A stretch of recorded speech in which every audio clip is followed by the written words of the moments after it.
La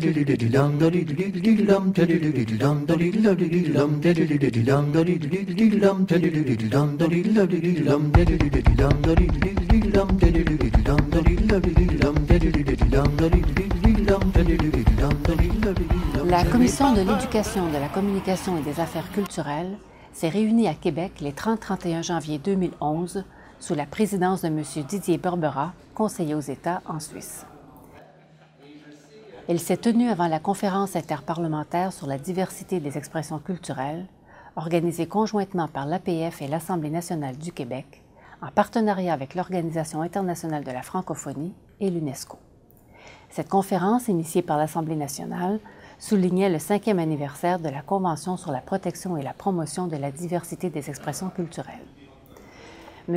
Yvon Vallière, président de l'APF et de l'Assemblée nationale du Québec, venu saluer les parlementaires réunis en commission, a saisi l'occasion pour souligner le rôle historique assumé par la Commission dans la promotion d'un instrument international de protection et de promotion de la diversité des expressions culturelles. Cette commission a joué un rôle très important au niveau de la Convention sur la diversité culturelle, puisque déjà depuis l'année 2000, cette commission réclamait un instrument juridique international.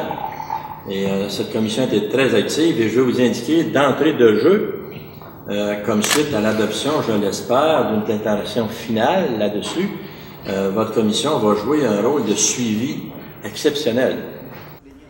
La Commission a par la suite entendu les rapports de ses rapporteurs et chargés de rapport. C'est ainsi qu'après avoir pris connaissance du rapport d'activité de la Commission livré par son président, la Commission a entendu le Dr Omar Doy, rapporteur chargé des questions relatives au VIH-Sida pour la Commission. Il a notamment souligné la participation des membres du réseau parlementaire de lutte contre le VIH-Sida à la Conférence internationale sur le VIH à Vienne et à la conférence organisée par ONU-SIDA au sommet de la francophonie à Montreux. Il a enfin informé les membres de la tenue de la prochaine réunion du réseau au Cambodge, fin mai 2011, sur le rôle de l'État dans la prise en compte des droits et des besoins des femmes et des filles dans la lutte au VIH-Sida. Le rapporteur québécois, M. Pierre Curzi, a présenté le rapport de suivi sur la Convention sur la protection et la promotion de la diversité des expressions culturelles et animé les 2 débats sur la diversité culturelle qu'a tenu la Commission en préparation à la conférence interparlementaire. Il a insisté sur le rôle des parlementaires pour susciter le plus grand nombre d'adhésions possible à la Convention, pour en assurer la mise en œuvre dans les politiques nationales et voir à ce que les États ne prennent aucun engagement dans les accords commerciaux internationaux qui auraient pour conséquence de limiter leur pouvoir d'adopter des politiques nationales de promotion de la diversité des expressions culturelles. La question de la numérisation des livres et des documents, les avantages que représente cette technique pour l'accès à l'information et sa contribution à la préservation de la diversité culturelle a été abordée par la Commission dans le cadre du suivi de l'étude intitulée « Propriété intellectuelle et les nouvelles technologies dans la francophonie ». L'audition de M. Philippe Sauvageau, conseiller à la Bibliothèque du Parlement du Québec, a permis de mesurer le rôle des grandes bibliothèques publiques dans l'accès à l'information en français sur le Web.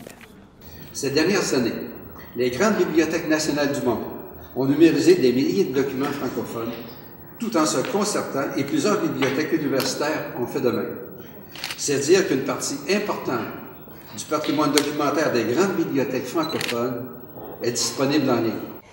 La Commission a auditionné M. Alexandre Wolff de l'Observatoire de la langue française et M. Richard Marcoux de l'Observatoire démographique et de la statistique de l'espace francophone sur la situation du français dans le monde et sur le 2e document sur le vade-mecum relatif à l'usage de la langue française dans les organisations internationales. Les parlementaires se sont par ailleurs dit très déçus des résultats de l'étude sur le vade-mecum qui constate le recul du français dans les organisations internationales et documente le non-respect des États des engagements pris en vertu du vade-mecum. Les parlementaires ont finalement préparé les travaux de la conférence interparlementaire sur la diversité des expressions culturelles.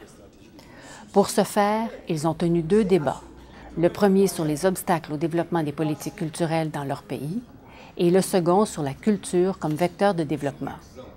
12 sections ont apporté des contributions écrites à ces débats. Les membres de la Commission ont par ailleurs adopté l'avant-projet de déclaration finale de la Conférence interparlementaire sur la diversité des expressions culturelles. La CECAC a fonctionné en quelque sorte en tant que commission d'experts, puisque nous avons entendu un certain nombre d'experts. Nous avons discuté aussi de la déclaration concernant la diversité culturelle. Une trentaine d'amendements ont été présentés, discutés par la CECAC, et certains de ces amendements ont été repris comme projet de déclaration pour la CIDEC. Donc en quelque sorte, la CECAC a joué un rôle de commission préparatoire pour les travaux de la CIDEC qui ont duré 2 jours et qui ont été vraiment très intéressants au niveau de tout ce qui était culture et diversité culturelle. Tous les documents distribués lors de cette réunion, auditions, rapports des rapporteurs et contributions des sections sont disponibles sur le site Internet de l'APF. La prochaine réunion de la commission est prévue à Kinshasa, en République démocratique du Congo, en juillet 2011.